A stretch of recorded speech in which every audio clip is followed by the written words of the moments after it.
you've said a couple things that I'd love to build on with conscious communication. So, get into it. The term conscious communication is a trademark of Miick. Stephen Cartman's drama triangle is 1/3 of conscious communication. So there's Cartman's drama triangle, there's Miick's safe space communication, and there is a tool from a really brilliant author named Patty Wilson about how to speak about that. We'll set Patty's work aside for this now.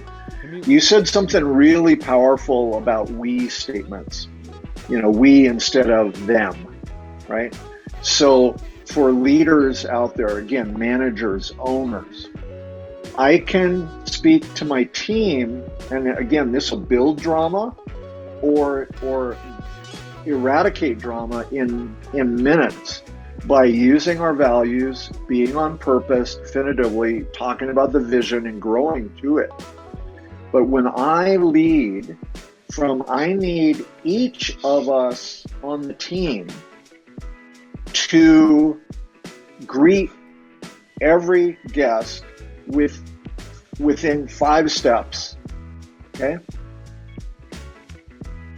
I'm now leading. I'm not telling, hey, you guys need to greet our guests with eye contact and an authentic smile when we get within 5 steps. I need you to do this. Instead, I go to what we will call a collective I. So we, in our company, we each greet guests with eye contact at 5 steps and some verbal acknowledgement. I need each of us, so all of us, every one of us, and now if my team is a circle, instead of me being outside the circle telling my team what to do, I'm now in the circle. Hey guys, I want each of us, so I'm in the circle. Hear it? Yeah, let's go. Let's together. Go. Yeah. Let's go. Let's go have a great shift. I'm going to say that if I'm actually going to be on the floor in the shift. I mean, I just had a Tom Brady moment where I pictured him screaming, let's go. But hey, Absolutely. You know what? The GOAT. What up, Unstoppables? We have a great episode today, but real quick, we want to invite you to make the most important investment of your life. It's not a secret. There's no smoke and mirrors. I'm not even trying to pull a fast one on you. I'm going to be pretty straightforward. The best investment you can make in your life is in yourself. And the best way to invest in yourself is by investing in your network, putting time and energy, surrounding yourself with the best. You are the average of those you surround yourself with. In that Restaurant Unstoppable network, I made it easy. Over the past 12 years and 1,200 plus episodes, I've been researching and talking to people and trying to figure out how do you become successful in the restaurant industry. And I've curated a network of tools, services, technologies, and individuals, experts that I would go to tomorrow if I'm opening a restaurant. And I'm bringing you to that network with live events, whether it be a workshop, a mentoring session, a power hour, or access to me twice a month where I just listen and steer you in the right direction, all happening at Restaurant Unstoppable Network. Head over to restaurantunstoppable.com/live. You also get this amazing access to all the recordings, RU Network podcast, which includes bonus ad-free and early release content. It also gives you access to our Unstoppable. It is a custom AI agent that is fed with 1,200 plus transcripts, over 2,400 hours of transcripts plus bonus content, all cross-referenced with our database. This is a powerful AI tool that you also get access to as well. What are you waiting for? Head over to restaurantunstoppable.com/live and we'll see you there. This episode made possible by Restaurant Systems Pro. With excitement, allow me to introduce to you today's guest back for part 2 of our 3-part series on the 3 elements that define excellence. Founder and president of the Miick companies, Rudy Miick. My man, are you feeling unstoppable today? I am radically unstoppable. Radically unstoppable. I love it. And you're no stranger to Restaurant Unstoppable and how we pop off every episode. So let's get that motivational, inspirational ball rolling with a success quote or mantra. What do you got for us? Be on purpose. Oh, consistent. I think I've definitely heard you say that. Was that what you said last week too? Yep. Yeah, it is. Echo it one more time. Why is that so important? So being, how do I be in every activity purposeful? How do I be well? How do I be connected? How do I be on purpose with intention? Especially at this point in our life cycle, in our history, in our political climate, in our economic situation. How do we be intentional? So that mantra carries with me daily. How do I be on purpose? For those folks that get emails or correspondence from me in any sort of tech, I sign off with be well, be on purpose well. Yeah, I love that. And it's weird because we live in a world where I feel like there's so many people who have their intentions, they have their agendas, and to show up and to supersede, to overcome, to be louder than the noise that's out there. What does that take? I love your question. And sometimes to be louder, I need to be quieter. I Okay. need to be more intentional. I need to Speak with listen action. and come in. I Yeah. love that. I Well, love that. this is so a good segue, I think, from our last week's Power Hour, where we looked at purpose and values and vision. This is all the more reason to really understand purpose and then the values that guide us to a vision that we really inspire to. So today's Power Hour, I think you and I are going to be building on that, but the intentionality of where am I going with my company, with my team, with my restaurant?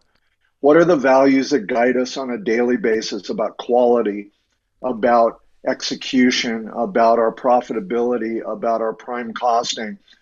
That intentionality allows me to not just be a maitre d' or not just be a boss, but actually work to be intentional about being an inspiration, being a guide, a coach, using values to achieve that sort of vision.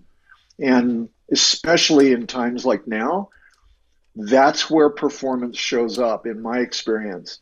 Instead of watching recessions hit us or bad economy or politics or whatever it might be, when I'm clear and disciplined and intentional, I hit my numbers, my team's inspired. We've defined what excellence in our plate presentation is, in our numbers, in our communication.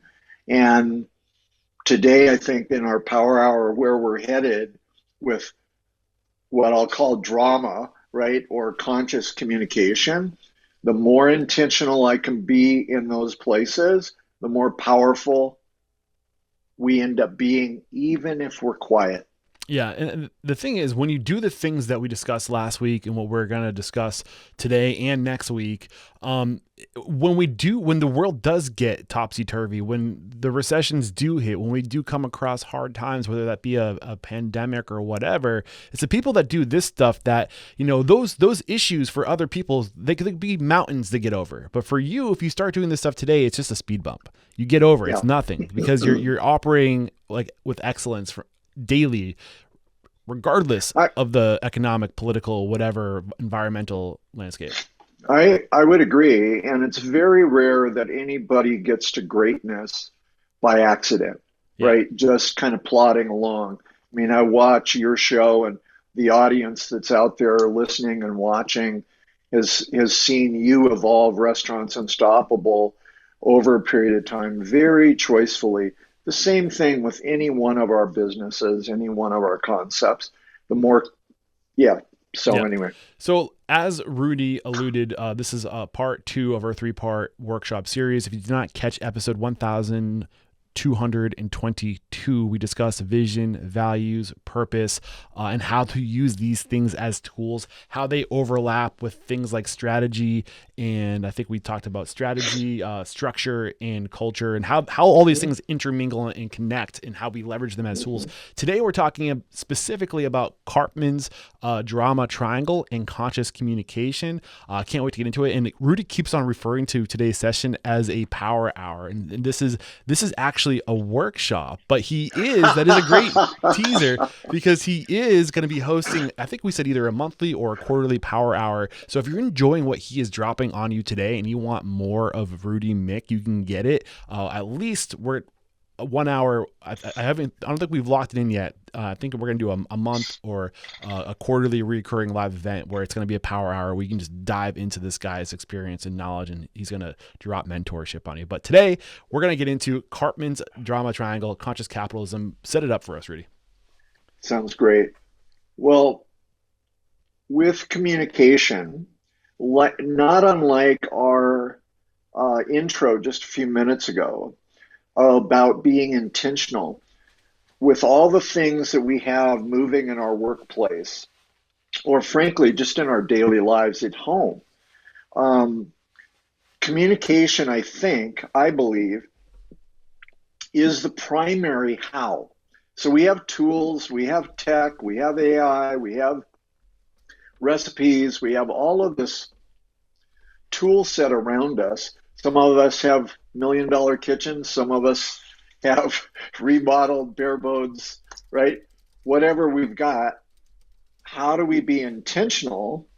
And our communication, what we've found, what my background has brought me academically from the world of Gestalt, from psychology, behavioral psychology, from the world of work, the more intentional I can be in my communication, the more effective my performance will be. So if we've defined excellence, and then I can coach it with my communication, we can get through, again, good times, hard times, happy conversations, tough conversations. There are actually, what we've found over about 15 years of research with thousands of clients, personal lives as well, academically, we've found that there are communication tools, regardless of language, regardless of cultures, that work to create contact, connection, engagement, and loyalty, so that performance can skyrocket no matter what my training budget is, no matter what my concept is. So that's the background of why conscious communication, and then Stephen Karpman's work around what we'll call, and what he's called for decades, drama, victimhood, passive aggressive behaviors in the workplace or privately, dealing with that kind of stuff in a way, again, that we can consciously step into without judgment, maybe the most two powerful tools that support purpose, values, and vision in my company. So that's where we're headed. And this tool set that we're going to share, one last statement, we train this to any client we work. We bring communication tools as a structure to that strategy, structure, culture piece that we were talking about in episode 1. Yeah. So you didn't come up with Karpman's drama triangle. Obviously, that was Mr. Karpman. No, yeah, exactly. Stephen Karpman is the designer of the Karpman drama triangle. So go ahead. Let's get into that. What is that tool? Yeah. Share that tool with us. Well, in our work, I really appreciate the authorship, the IP, if you will, of any creator. So I make it an intentional part of our tool set within conscious communication to name the creators of the tools. So Stephen Karpman is a medical doctor, still alive, first published this structural triangle. It's an inverted isosceles triangle that was first published in the early 70s. And there are 3 parts to it. Anybody that on the air that's watching or listening, if you Google Stephen Karpman with PH, you'll find 500 or 600 pages of his original work and then myriad variations of his tool set. So Stephen is a medical doctor, not a PhD, and he came up with this triangle to look at in the early 70s various abuse in culture, right? Passive aggressive behavior, true persecution, what he calls controller, persecutor, perpetrator, a victim, which is in the bottom of the triangle, and a rescuer, sometimes in the 12-step world called an enabler. The diagram and the tool is so simple that it just works. That said, in today's culture around the concept of safe space, meaning I don't feel safe, so I'm not going to talk about this, or the real world of folks that have been victims of some abuse or some car wreck or illness or some hazard, there is a tendency in many cases in our current culture, especially in the United States, that I don't want to talk about this stuff. What I find is actually the opposite. Yeah. So that how do we actually step into perhaps habits, rough patches in our lives that get in the way of contact with other human beings or high performance. So the model works really, really well. Well, I'm happy you're bringing this up because sometimes I get a side eye when I bring up this topic of what you're describing is we are encouraged not to talk about things that cause drama because that is considered to be unprofessional. Right. Right. Like, what is professionalism? Professionalism is keeping it very blah and very bland at the fear of not offending somebody and creating an outlier or something. Like, you have to be you got to keep your thoughts to yourself. You don't want to talk about politics, religion, all this stuff. And there's some truth to that, but you also don't want to avoid hard conversations at the expense or at the fear of being unprofessional. I think we need to encourage people to talk about hard things. Well, yes. And especially when we can couple the drama triangle, which Cartman calls his work the Cartman Drama Triangle. So in honor of the IP, I'm holding to that title. Lots of different dialogues or titles we could name it, but that is the original title of the work.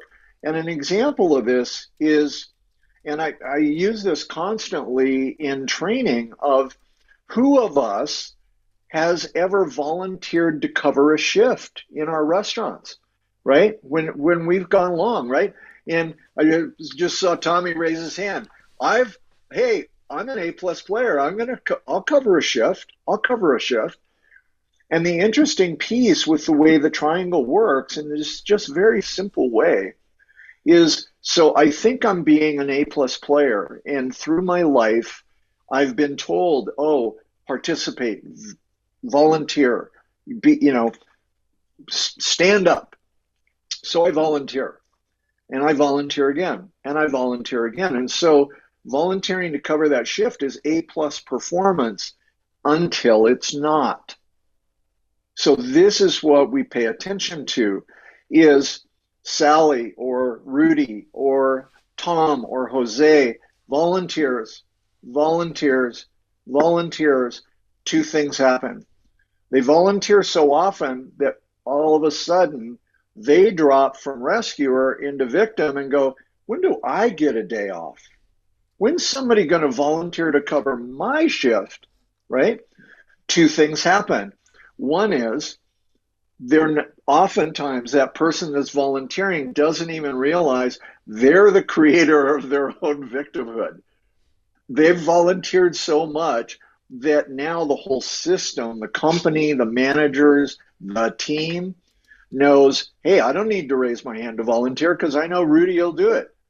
So we'll let Rudy keep doing it, right? Yeah. Or even worse, the managers, systemically, the managers in the company or the owners go, well, we're short a person, but I know Rudy will cover that shift. So in I that one can, moment, like right? you're almost the hero, the villain, and the victim because A you're hundred stepping percent. up to volunteer, and you're the villain to yourself because you're creating this habit, this culture of people knowing that they can default to you until you become the Yeah, victim in all those moments. 100%. What up, Unstoppables? This episode is made possible by Restaurant Systems Pro. If you are a listener of Restaurant Unstoppable, I know you've heard me mention Restaurant Systems Pro, but just in case you haven't heard of it yet, it is a all-in-one enterprise solution. All the most critical systems that will help you become profitable. I'm talking about costing. I'm talking about inventory management. I'm talking about budgeting. I'm talking about labor management. I'm talking about training.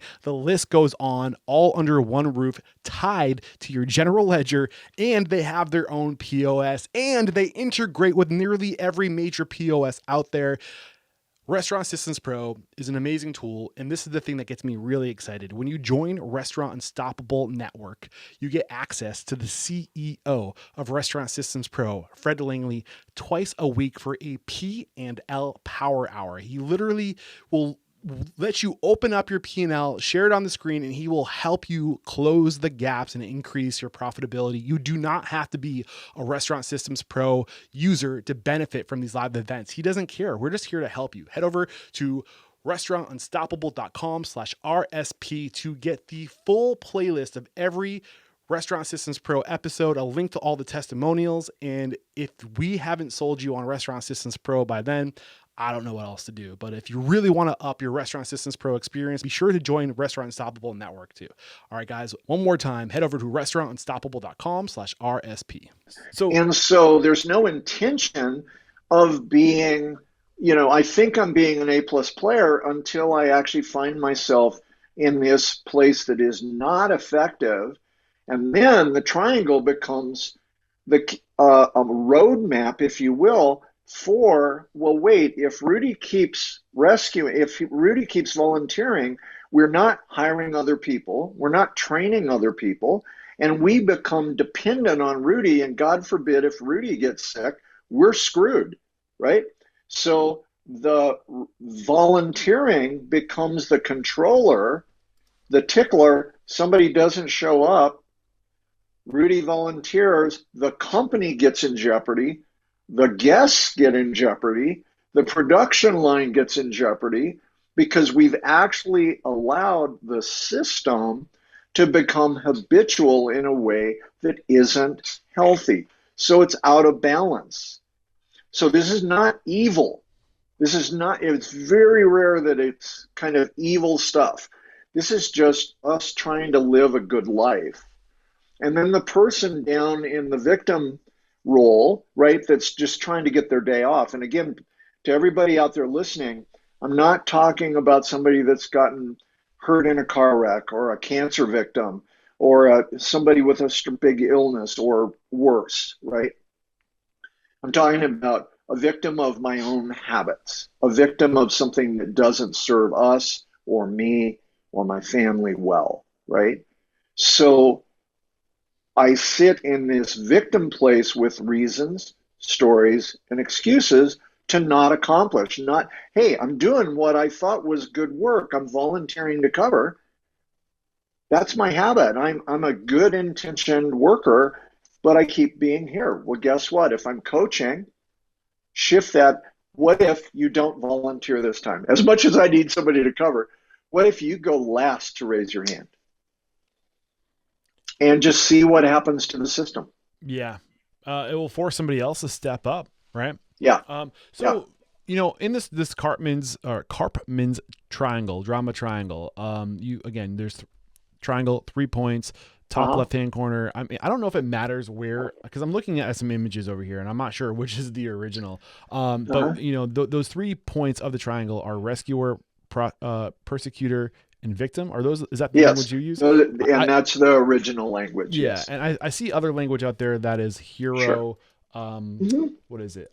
Hero, villain, and victim. hero, Mhm. villain, and victim. So, I Sure. mean, can we just go through these, like the rescuer, like the I guess avatar of the rescuer, the avatar, Sure. the persecutor, and the Sure. avatar of the victim, just to get clarity on that before we kind of move Sure. forward and talk about Well, how we can use this tool to remove drama? sure. So these three positions, these three positions are actually so simple that, again, it's just an incredibly good tool. If we start with rescue, again, in a 12-step program, sometimes it's called enabler, sometimes it's called the hero.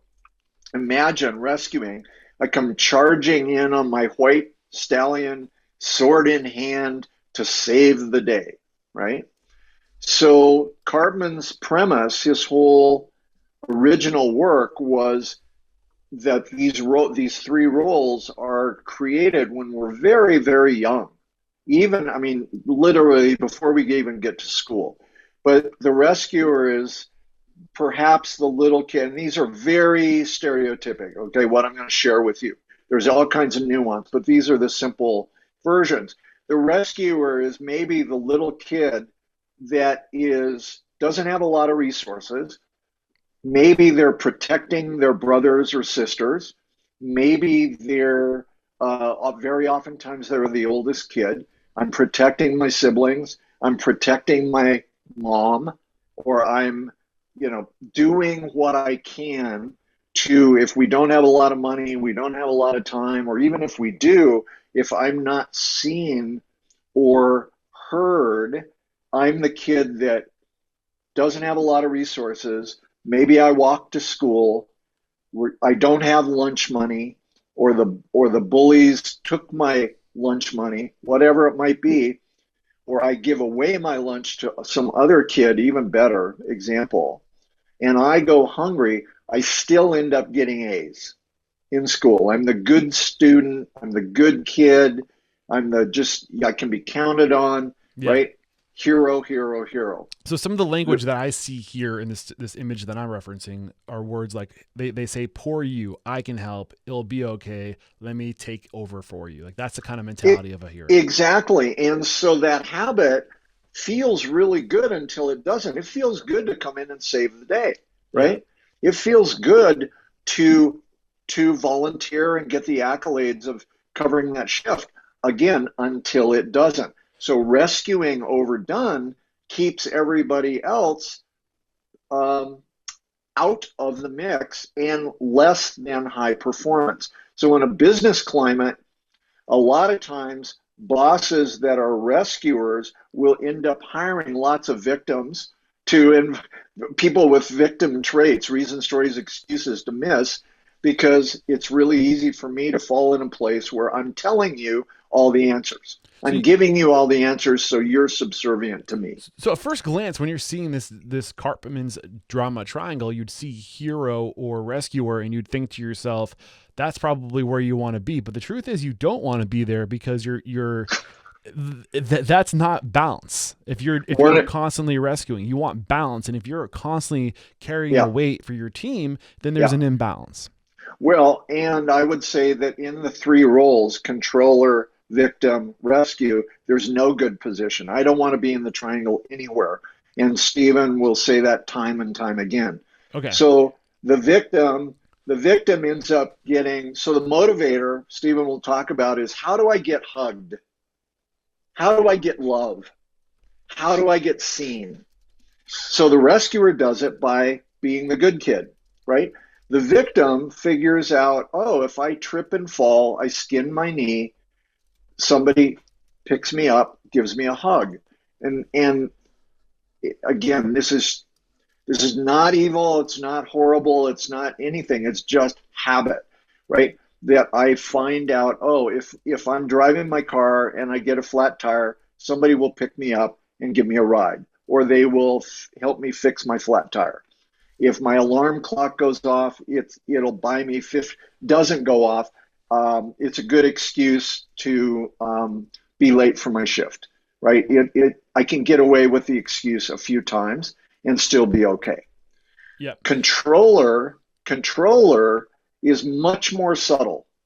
It's very oftentimes the controller person, persecutor, is so oblivious that they don't even know they're in the game, let Yeah, let's alone dive deeper into the controller. creating it. So if we're Yeah. looking at this triangle and we have an inverted triangle, the point of the triangle is pointing down, top left-hand corner, we're calling that the rescuer, aka the hero, aka the enabler.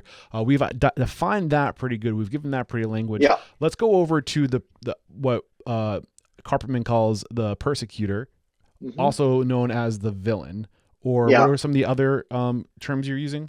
The original dialogue was controller, perpetrator, persecutor, sometimes called the villain, sometimes somebody that's playing in this role is often what folks might call passive aggressive. Got it. So the controller holds all the cards. The controller says, controller might end up being a boss that screams and yells and tells you get the job done, but doesn't tell you how, and says, Jesus, this is common sense, get the job done. And they expect common sense to be common, but it's not, especially now, right? We've got Gen Z, we've got millennials, we've got X's, we've got all of us in this crazy fast-paced world, right? In my mind, this is the server that you promoted to manager because they're really good at their job at doing the thing that you hired them for originally. And they say, hey, you're good at this. Why don't you become a manager? And they're like, why is nobody doing it as good as me? And they just use that language. They blame. So it's like, again, back to this. That's a great example, Eric. It's a great example. And so in a lot of our writing and a lot of the books that I've written and articles and stuff, we'll talk about what if our managers became coaches instead of cops. So to your point, here's a great worker, incredible skill. They get promoted to be a manager. And as soon as I get that title, it's like putting a badge on my chest and I become a cop. And I walk around going, nope, that ain't it. Nope, that ain't it. Nope, that ain't it. Instead of saying, what is it? They don't paint the picture of what the job done right looks like. Right, exactly. Yeah. And so that brings us then to purpose and values from our show last week of how do we treat each other? What is the purpose of the business? And now we step by step train it. And instead of catching people doing stuff wrong, we celebrate and coach right performance, and the drama triangle goes away, right? Yeah. Literally, it just evaporates, and we go, hey, we're going to talk about data. We're going to talk about intention. I see you trying to carry 4 plates. Let's start with 3. In fact, let's start with 2. Carry plate number 1 or number 4 here, number 2 under here, number 3 here, and 4 is here, and pick up 4, 3, 2, 1 so I can set them down 1, 2, 3, 4. That is excellence. Yeah. As opposed to, you dummy, pick up the plates, right? Right. So we've defined hero, or AKA, sorry if I'm using Cartman's language, we've defined rescuer, we've defined controller, AKA perpetrator, prosecutor, villain. They use language like it's my fault, or you're wrong, or who's the blame, or they won't let us. So this is the kind of language, the person that was promoted because they're good at their job, but they're not a coach, they're not a leader. Yeah. So I think we can now go to the bottom quadrant, or the bottom, part of the triangle. Victim, or that's the same language, right? Victim. What's some of the other language associated that you've heard relative to victim? Victim, pretty unfortunately, just always the victim. What's a better word than victim? I mean, just I don't know, doormat. I'm maybe, right? I'm stuck being coached with good job, as opposed to what does good job mean, right? So now also note that what makes a controller or a persecutor, very oftentimes the controller or persecutor, is as soon as we name, hey, you're not giving me definitive steps about how to carry plates or how to move through the room or how to have restaurant eyes or how to build this recipe. The controller drops immediately to victim and says, well, who are you to tell me? I'm doing the best job I know how to do. I was just promoted to this job, right? So the controller is very, very slippery. The controller will drop to victim, and then they'll move right as soon as you go, oh, well, that wasn't my intention. They'll move right up to rescue and go, don't you get it? Nobody works as hard as I do. And then they'll move right back to controller again and start it over. But without getting into the body politic in the US and maybe even globally, we are at a point in time right now where Washington, D.C. is living in the drama triangle. Yeah. What's crazy is like these are supposed to be the leaders of the world, right? And like they're supposed to lead by example, but they're at the end of the day, we're all human. Exactly. And both sides are involved, right? I mean, 100%. or all sides, all participants are inside. There's finger pointing. Oh, it's your fault. Oh, I dropped a victim and go, no, don't you see? Up to rescue, then back over to controller, pointing fingers again. And it's just this incestuous, really not very healthy way to play. So is it safe to say that in all like social encounters that, you know, beyond two relationships, if you have that third relationship, you start to approach this world of Cartman's drama triangle? Like when relationship groups go beyond two, you know, there's right or wrong, but then you get that third perspective. In this example, you're talking about left, right, and other, right? And when you start getting when you have three parties, this dynamic of the Cartman's drama triangle comes into play. Well, perhaps. So let's go a little more complex. The pandemic, all of us are still living in the whirl of and the wake of the pandemic.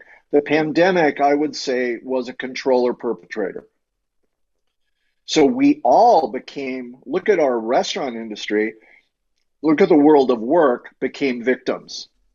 Yeah, it's not my fault. So exactly. Who's to blame? They won't let us open again. Exactly. So my bad POS system, my old stove could be the controller. Oh, the economy could be the controller. So it doesn't have to be people. I could literally blame my landlord. I could blame the bank. I could blame whatever, an inanimate source. I could blame another person. I could blame the back of the house and the front of the house, right? So drama in any way, shape, or form does not serve the business, because all we're doing, there's lots of energy.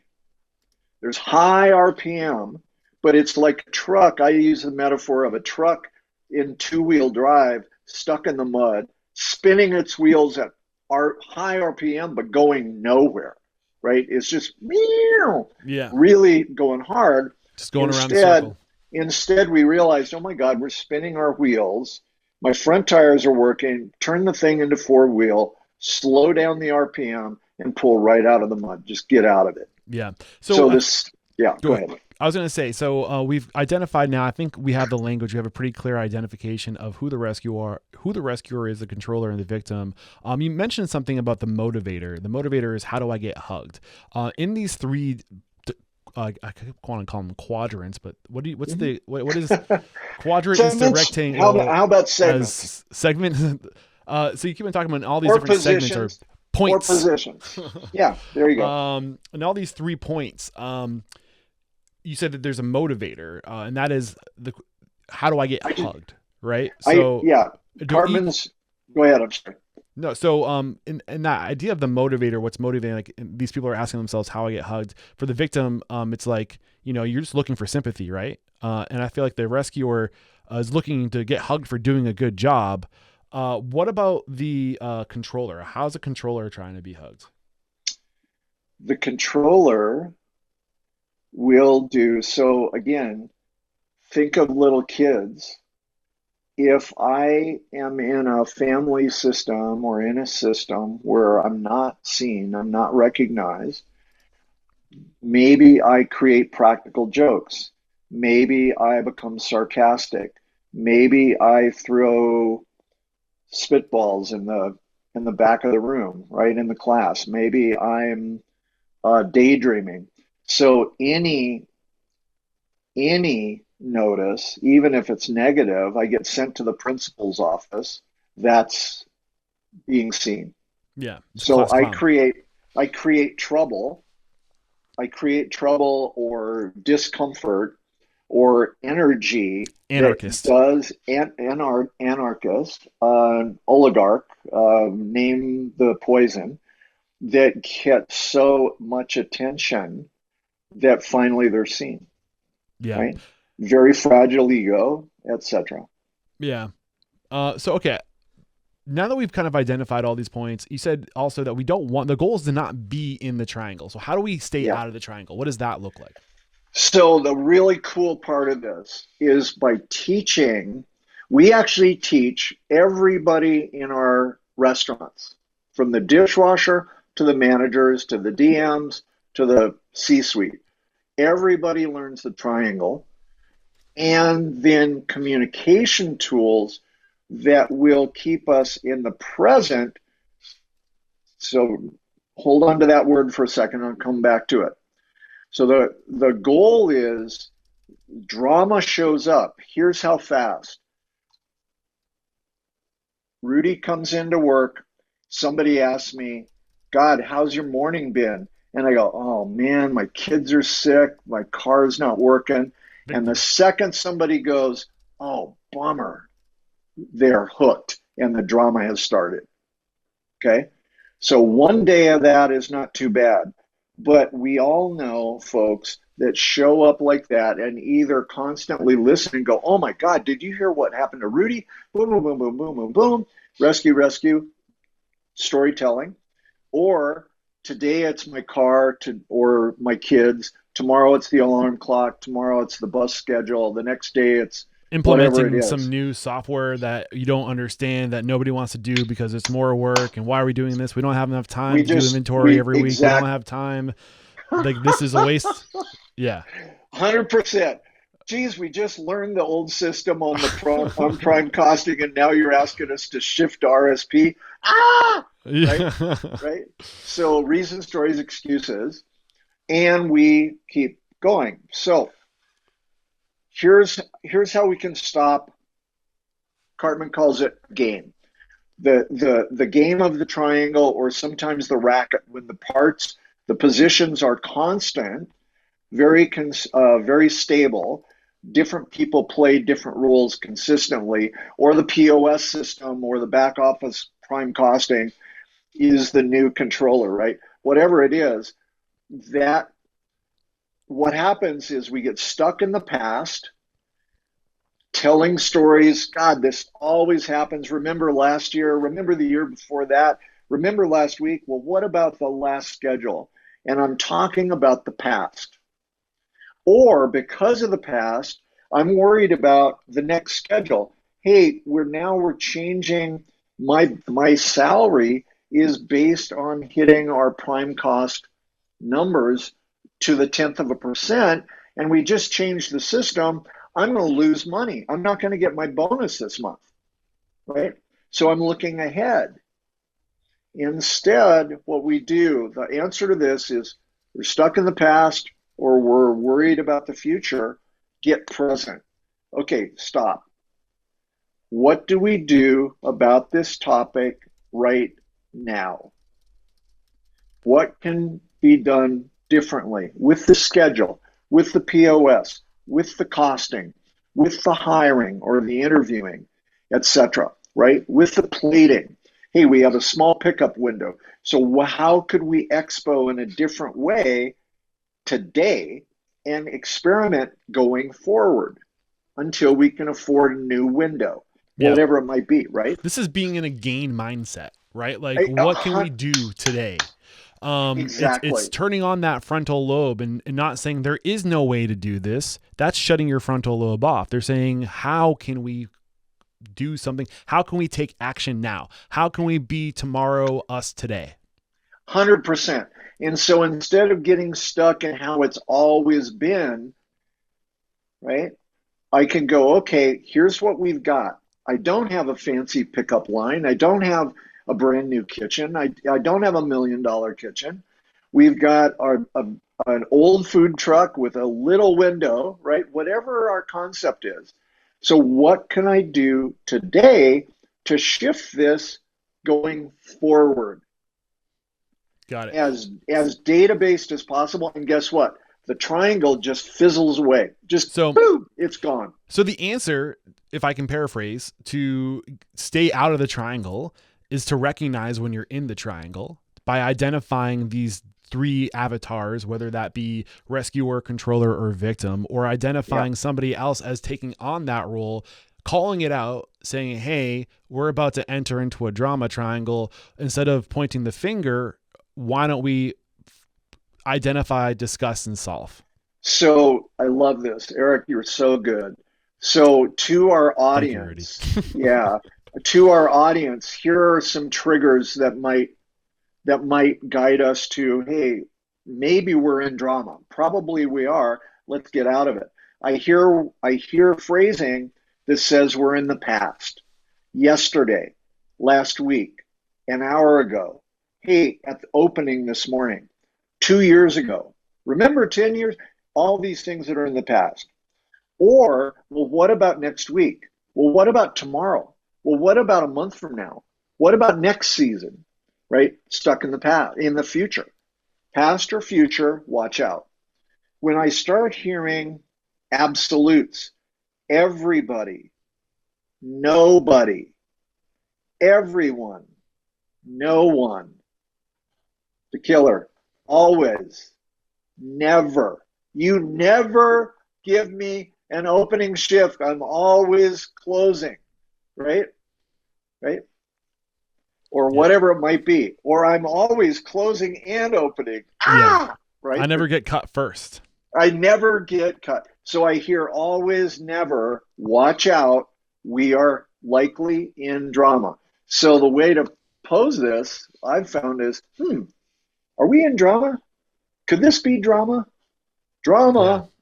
Woo. Stop the press. I think we're in drama, right? Yeah. Let's get out of it. I'm a huge fan of Dr. Benjamin Hardy. I've been going through all of his books, and in that book, he talks about he loves Dan Sullivan's work. And I'm sure you're familiar with Dan Sullivan. For sure. And they talk about the gap in the gain, right? So being in the drama triangle is being in the gap. It's living in this place of scarcity, this place of things aren't the way they're supposed to be. And the way you get out of the gap is by choosing to live in the gain, choosing to live on what did I do today? Or what can we do today to be where we want to be tomorrow? Yeah. So here's a subtle, but really powerful tool for the owners out there, for the managers out there. And if you want to get along at home even more, lose the pronouns. Because it's right, everyone, no one, he, she, it, that. If I can use proper nouns, names, hey, Tommy's on the show, Benjamin's back, yay, it's good to see him, Bob's here, and we speak to the audience that we've got in hand by name, as opposed to, well, they, them, he, she, it. Because the pronouns will tend to get us stuck also. And pretty soon, the speaker knows who the he and the it are, but the listeners actually will get lost in minutes. Yeah, it's interesting. Huge fan of Robin Dunbar and the Dunbar's Number. They have a book out. He did a collaboration called The Social Brain. I think it just came out like 2 or 3 years ago. And they talk about what is this Dunbar's number of 150, and it's at that number of 150 where we go from we to they. Yes. Because beyond that, and that's kind of what you're talking about right now. When you hear people talking about pointing the finger, like the other guys, you know. So what I'm hearing from you is when you hear things like the triggering words are like never, always, or them, they, blaming. Those are the triggers you're looking for. Exactly. And you said, I use the example of living in the gap.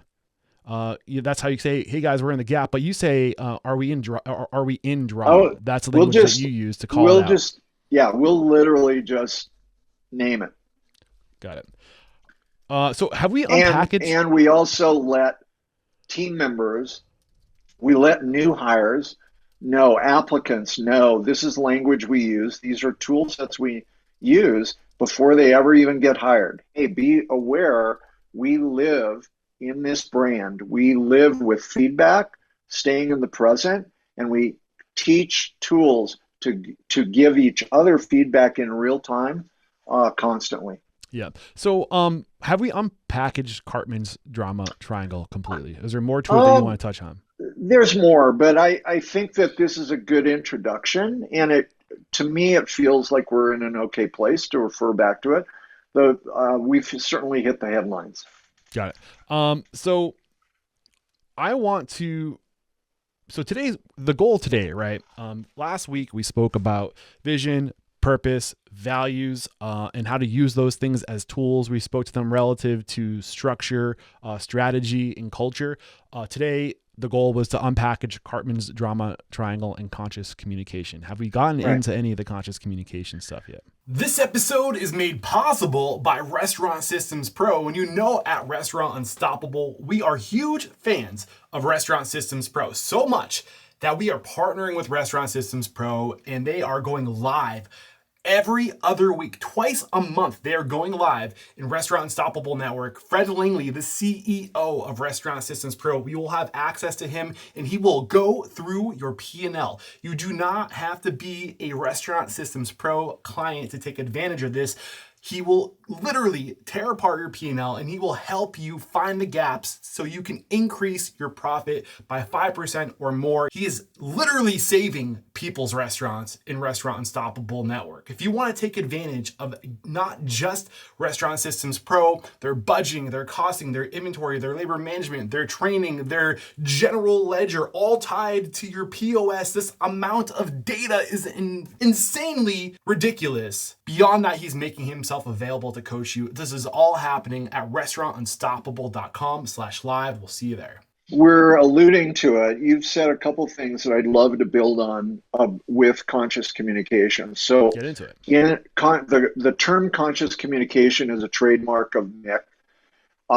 Stephen Cartman's drama triangle is 1/3 of conscious communication. So there's Cartman's drama triangle. There's Miick's safe space communication, and there is a tool from a really brilliant author named Patty Wilson about how to speak about that. We'll set Patty's work aside for this now. You said something really powerful about we statements. We instead of them, right? So for leaders out there, again, managers, owners, I can speak to my team, and again, this will build drama or eradicate drama in minutes by using our values, being on purpose, definitively talking about the vision and growing to it. But when I lead I need each of us on the team to greet every guest within 5 steps. Okay. I'm now leading. I'm not telling, hey, you guys need to greet our guests with eye contact and an authentic smile when we get within 5 steps. I need you to do this. Instead, I go to what we will call a collective eye.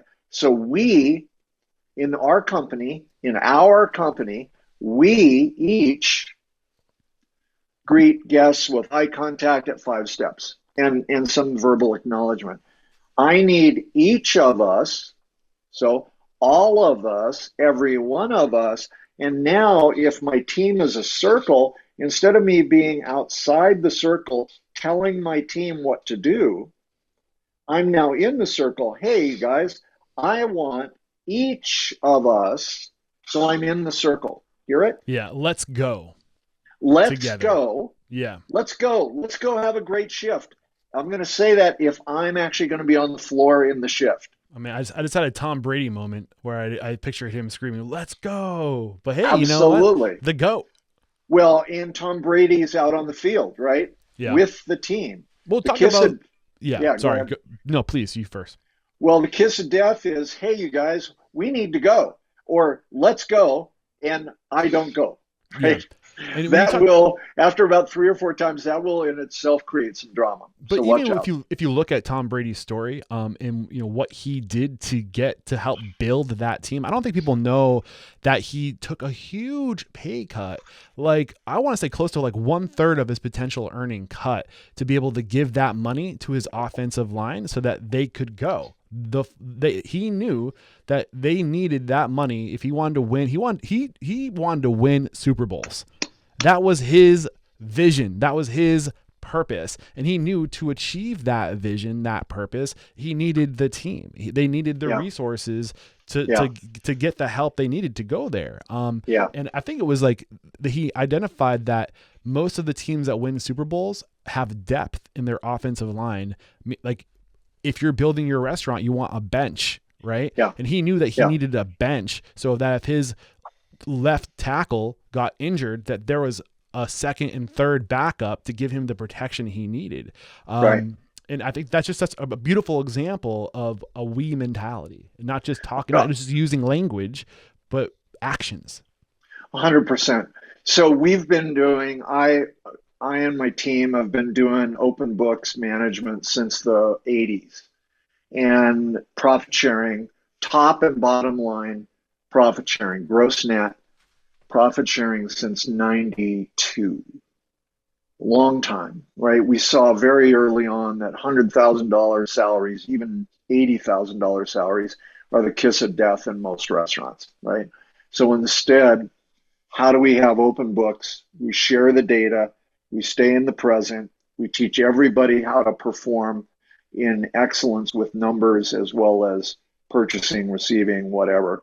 Anyway, the point of this story, to build on your Tom Brady experience, I've always found that the process has been really strong to be definitive about who gets performance profit sharing, and the more people that are in the profit sharing pool, the better we play. But I was raised as a young manager. I was raised in an environment where the manager got bonuses, and to your point, the high performing managers shared the bonus with their front team. We didn't keep it all, right? Yeah. Those of us that were the high performers and ultimately became owners and then operators, we all consistently shared out, oh, I just got $1,000. Here's 150 to 6 different people, right? Yeah. Well, because the top performers know it's who, not how. And you can have the how, but you need to have the right who executing the how. And without that, you're not great. Well, and there's abundance, right? To your point, you used that word earlier of, can I be thinking big enough picture that if I win, if I win, we all win, and if we all win, we can do even more. Yeah. So rather than just I keep it all, which would be controller,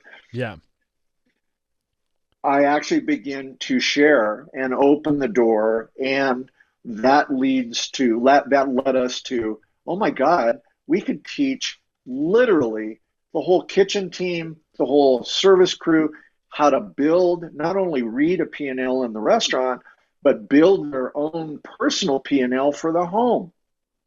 I swear we have done that for 30 years, and it just is bulletproof. Yeah. It just, right? It's powerful. It's so powerful. You gave me some bullets earlier to touch on for conscious communication. Hit me with those bullets one more time, and let's make sure we get through these things. One is with conscious communication. How do I stay present? Okay. In the moment. So what can we do right now? I hear all the noise about the past, and I hear lots of fear and concern about the future. What do we do right now to deal with this? So that's one. What's the next bullet? That's one. Another is think about collective I, managing from a collective I, which is we, everyone, each of us, every one of us, any one of us. Let's the connecting to my team. And what's any more bullets we have that we have the list out? Those are two for now. Okay. Right. So we unpackaged Cartman's drama triangle pretty well. We understand that the goal is to stay out of the triangle. We do that with conscious communication, and that's things like how do we stay present and how do we speak in the collective I, like we, everyone. Let me share one more thing with you. Please. Can I, as a leader, name my intention and then check with the team about the impact? So I'm sharing information with you today about Cartman's drama triangle and conscious communication. I'm interested in the impact. What are your takeaways? As an example, right? If the impact and folks feel safe enough to say, geez, I don't really know that I got anything tangible enough to put to use, then I can back up and try again. Right. To share more clearly. But the intention and impact is really important, and an intention impact miss, sometimes it's a flyby, two jets going head on. Yeah. Zoom, you see this when there's like constructive criticism. Instead of just coming out and saying, you did a crap job at that, you say, hey, I value you as a part of this team. I know that you can do amazing stuff, and I want to make sure you do amazing stuff with us, and I want to make sure that you are as self-aware as possible. That's my intention, which is why I'm telling you that the way you're doing it isn't the way that we train to do it, and it could be done better. And we know you could probably even do it better than anyone else has done it. That's why we want to make sure you know how to do it right. Yeah. Is that a good example? That is a good example. One last piece that we call it my truth, my experience. The process of that is each of us have our own life experience. I'm a white guy. I'm educated. Presumably I have some money, right? So very much privilege. Somebody else maybe has less privilege. So what is my truth, my experience? What is your truth, your experience? What then becomes our experience in the restaurant, in our brand, in the engagement with our guests, or building recipes, or building production, packing a carry-out bag, a to-go bag, whatever it might be. If I can own and expect as an owner and a manager, if I can appreciate the fact that everybody is not me, and everyone does not have my life experience, my unique skills, and that maybe, Tommy's on the show. He's probably got some skills that I don't even about have. Yeah. This is why I think things like, right? Yeah, I think this is why things like predictive index are so important, because you get to understand more about the person. You can make fewer assumptions because you understand that individual better. 100%. PI, DISC, numerous other YOS, numbers of tools are out there. Myers-Briggs is the oldest. Right. Actually PI is. But all of those variations are really, really helpful. And then imagine that in our own business, when we have a meeting, we create the time and make the time to hear people's different experiences of a new idea. Hey, here's how we're going to carry plates. Here's how we're not going to use trays. We are going to use trays, right? Who cares? But the process is why, and what is the thinking to get to a collective, our truth, right? So the second I walk in the front door or the back door, we're now in a collectively defined business culture that drives. And I'm so tempted. I'm so tempted to bring back our conversation from part one, but then I just realized the whole point of tomorrow's or next week's conversation is to bring it all together. So I'm going to resist. But I feel like we've unpackaged everything.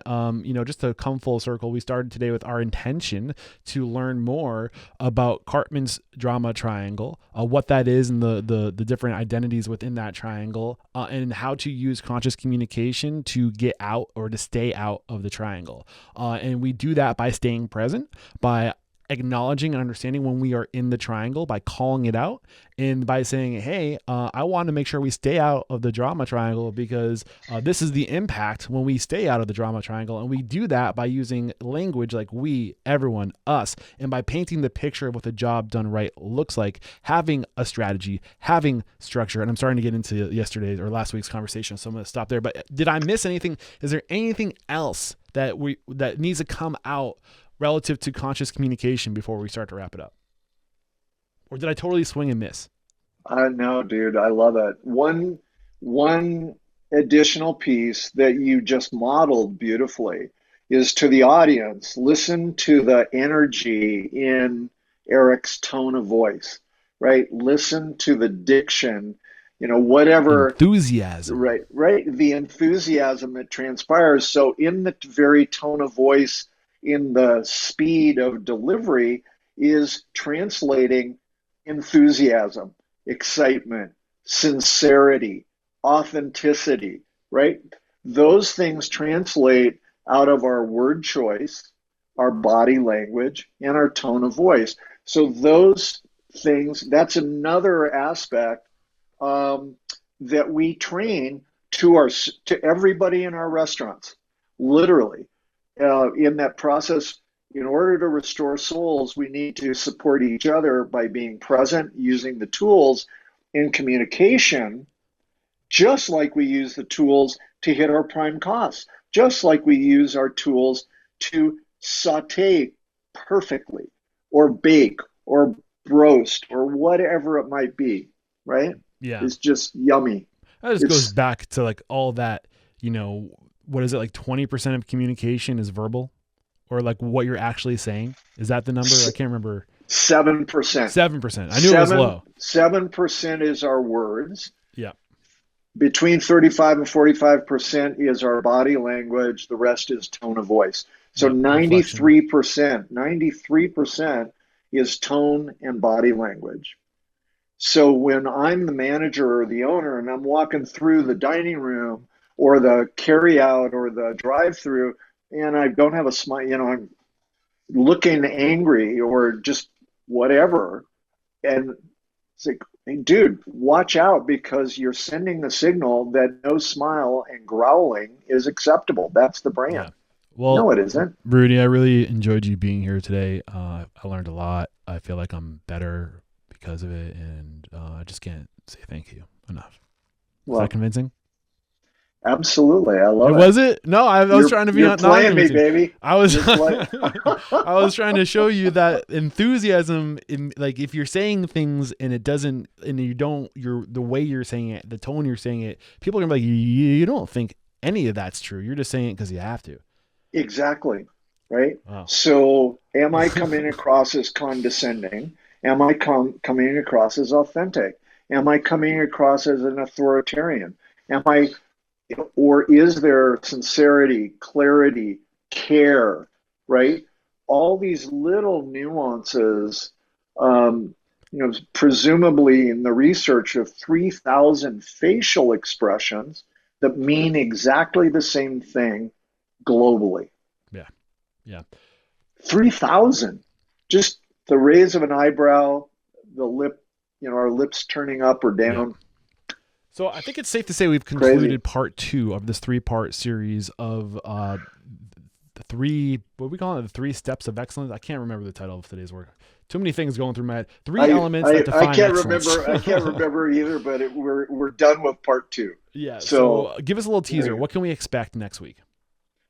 So it's my understanding that next week we're going to integrate purpose, values, vision with the execution of conscious communication to create high performance brand experience within our physical structure, within our even social media platform. How's that? Yep. So that we connect, contact, bring it build all together. engagement. Yep. I love it. Thank you so much. How can we connect with you if we enjoyed today's conversation? We want to talk to you. We want to learn more. What's the best way to connect? I'm old school enough that I still use email a lot, and my email address is rudy@miick.com, MIICK.com. And frankly, here's my cell, 720-641-7565. Call me anytime. I'll pick up. Rudy, if you give voicemail, it'll be back. You're giving too much away, man. I want people to join the network so they are forced to join the network to talk to you. I'm just kidding. Well, and then come to RU and I'll be here. Or you can head over to restaurantunstoppable.com/live, and we're going to have group coaching once a month. Oh, maybe once a quarter. We still haven't figured out the cadence, but we're going to have a cadence of group coaching where you can get access to Rudy and others and learn together. And again, restaurantunstoppable.com/live. This is episode 1224. If you want to head to the show notes, we'll have links to your email and your phone number there, and the link to join the community. And I can't wait for next week, man. I know it's going to be good. This is where I say there is no questioning, my man. You are unstoppable.